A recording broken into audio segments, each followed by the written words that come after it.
Welcome back to Planet 13. This is Cultivated Live. I'm Jay Rosenthal. She is Krista Rammer. You are Cal McDonald with Solink. Yes, sir. Instead of me butchering and getting it wrong, and you having to correct me, give me the once-over of Solink, and then we're going to dive in. I kind of want to hear you butcher it. Okay. Can I tell you what I think what it does, if I'm a retailer, and I know a transaction has happened, I have the receipt, can I rewind all my things to say, this is what happened prior to that receipt? Is that kind of what it is? I'm going to need help out a little bit. Yeah. All right. Okay, so everybody has a camera system you need for compliance, Yes. right? And we do offer that. We offer that and security systems. Really what's special about Solink is we're using analytics from the cameras and we're pulling data from the point of sales. Yes. Putting that on a platform. So we're largely a software company where we offer the platform that shows you essentially everything that's happening in your business by leveraging those cameras you already have or the new ones that we install and that data from the point of sales. Okay. So essentially outliers in data or analytics from the cameras to say, what's the traffic in your store? What's it look like? What's the flow of traffic? Are people engaging with new displays? Things that you can figure out through the cameras. So motion sensing on the cameras, things like that.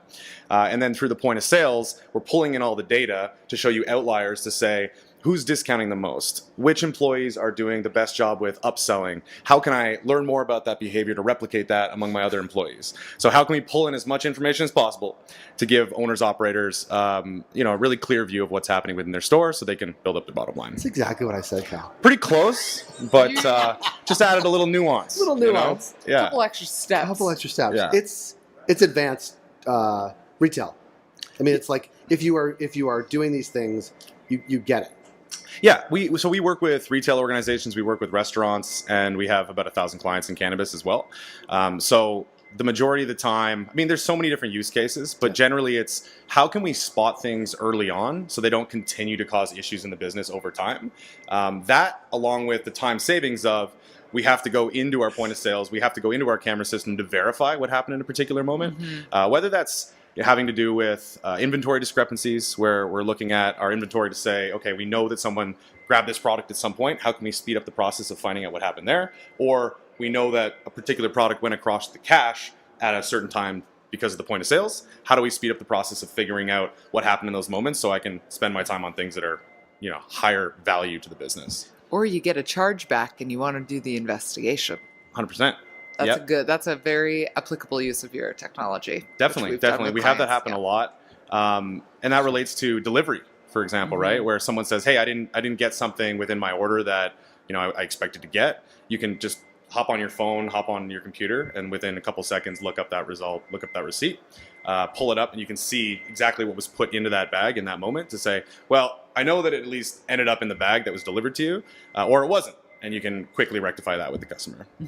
Yeah. Yeah. And what are some of the other use cases? Like, is there anybody, certainly in the cannabis space, using it in interesting? You don't have to name them. Yeah, using who's it in your very super interesting ways. user? Yeah, Or not like who it is, but what does your super user do? Honestly, it kind of depends because we're working with multi-site operators where they have 50 plus sites online, and we're working with single shops, right? Generally speaking, a couple different use cases. There are people who have been in retail before where they're like, man, I used to spend a ridiculous amount of time hopping on, frankly, like NVRs, or typically what you call the recording devices, hopping on those devices and having to fast forward, rewind through footage to try to figure out what happened in particular moments. So when people have that experience, they're like, oh my God, I used to spend probably a couple hours or a few hours a week doing this kind of thing, where they now spend 10 minutes, right? So that's probably the major use case when people have that experience. When people haven't had the experience, they're looking at, opening up a new shop and they're thinking, hey, I need to make this investment in hardware for security. And really any security company is going to provide what you need for like intrusion detection and like people breaking in and that sort of thing. Right. But the majority of losses actually come from internal issues. It's employee discounting, and it's like basically improper training or employees doing things incorrectly, right? Like at the till. So being able to recognize those things as early as possible and rectify them as quickly as possible, like that's very much the primary use case. Outside of that, we also provide video alarm monitoring.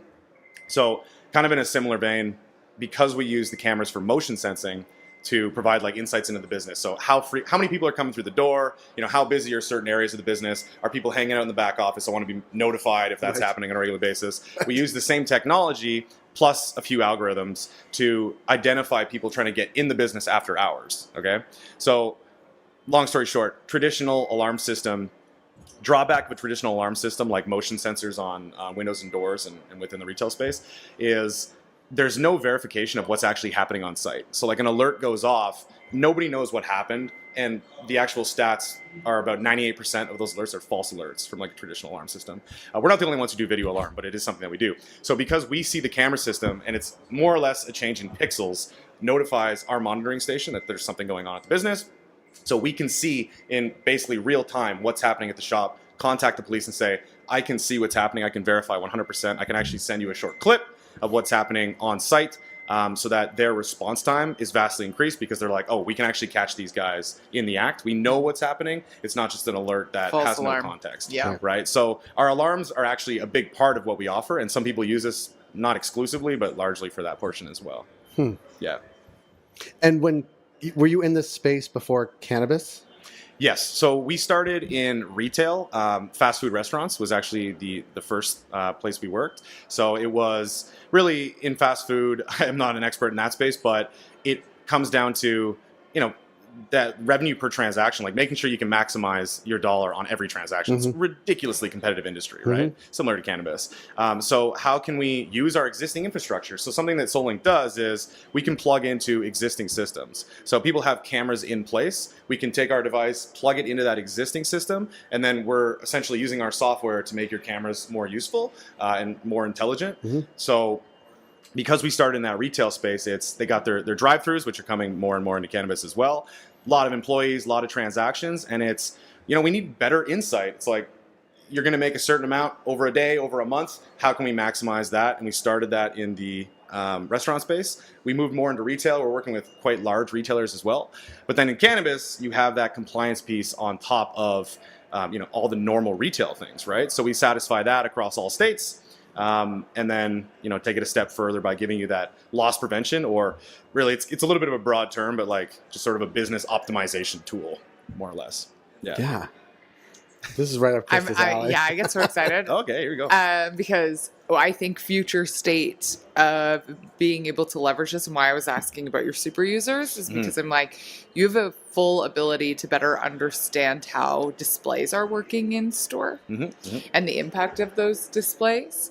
And so there's actually, we're working with one of your clients right now to build a promotional calendar that will be able to link back the promotional calendar to what happened on the sales floor. Very cool. To better understand if positioning a promotion in this particular area in the store, plus or minus, same promotion, A/B test it versus like a couple weeks prior, to then say, actually, like, yes, this physical display in this position in store can influence purchasing behavior in X, Y, and Z ways. Very cool. Very cool. Yeah. And that's the kind of thing that we're expanding on a regular basis. We are frankly, we are a leader globally in the loss prevention side and that sort of business optimization side of things. And that's where we're really pushing. There are the security elements, which are incredibly critical, of course. But when it comes to better insights into the business, how to maximize every dollar spent, that's really the direction that we're going in. So for what you're talking about, it's like we offer a heat mapping tool, right? And it comes down to, you take a look at a camera view of like a large retail space, and it's going to show you where virtually no one has traveled and where the primary traffic is, right? So we have customers who will say, okay, the majority of our traffic is here. Let's make sure that our high value or our accessories are in this area so people are picking them up to increase that basket size. But they can also say, hey, I'd rather divert traffic in this way so we can have people flow through the whole space more efficiently. Just exposing them to more options, and hopefully those customers are now recognizing more value in their experience throughout the retail space, right? Not only can they optimize their sales per square foot, but if they're then also looking at additional store build outs, considering how they might have adjusted the floor plan. Huge. It's that is for me something that I think is super interesting. I don't know if people understand or realize this. I was having a conversation with somebody about SKU inaccuracies. And one of the byproducts of SKU inaccuracies is actually theft, right?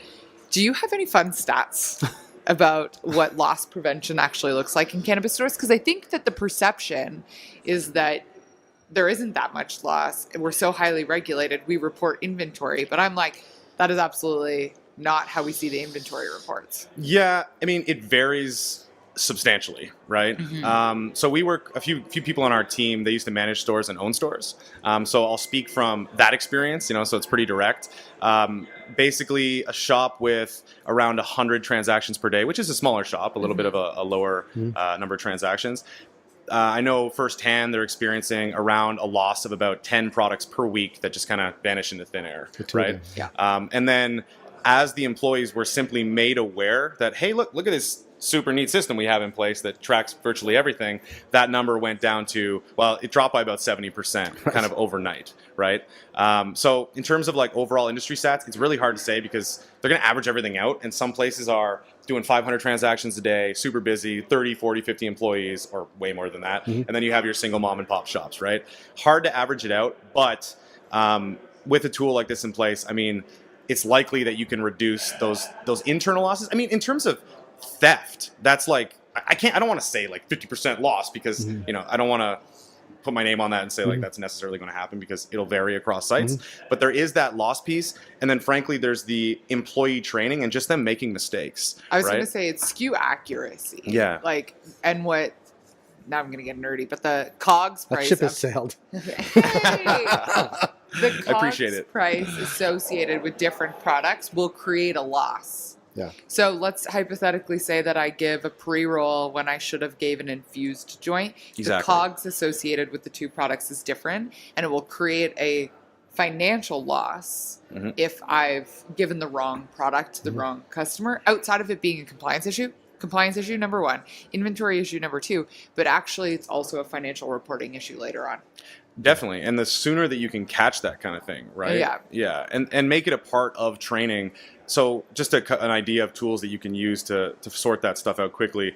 There's motion search on one side. So just going to the camera within your vault, highlighting a particular product, and then being able to quickly jump to the next time someone actually accessed that product. So being able to figure out when it was grabbed, and then searching through the point of sales to say, I'm looking for whatever, like a pre-roll, Kush pre-roll, something like that. It pops up. It'll show you all the transactions that meet that criteria. Then you can hop in, gives you a list of all those transactions, and then you can zoom in, like, toggle HD, zoom in on the products that are actually crossing the till.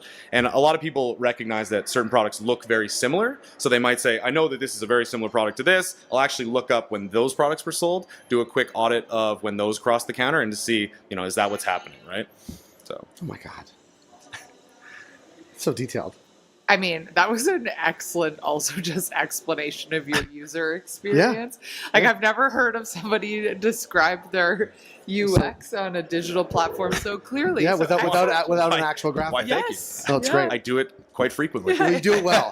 It's like you're doing it every I day. guess It's like you've been doing it for 3 days in a row. Maybe multiple times a day, all day, yeah. Cal, I really appreciate you coming by and educating me specifically on Solink, because I think I had a nugget of it explained poorly, but it's much better now. You and can now do that, it much better now. now that I'll just rewatch Cal saying it and just incorporate it into what I say forever. So thank you so much for coming by, Cal. I really appreciate it. Yeah. And we are going to take a quick break. We'll be right back with Munir Haq. I see him. And here's the man. Here's the man. We'll be right back after this short break. We'll switch seats, and we'll be right back with Munir. Thanks a lot, guys.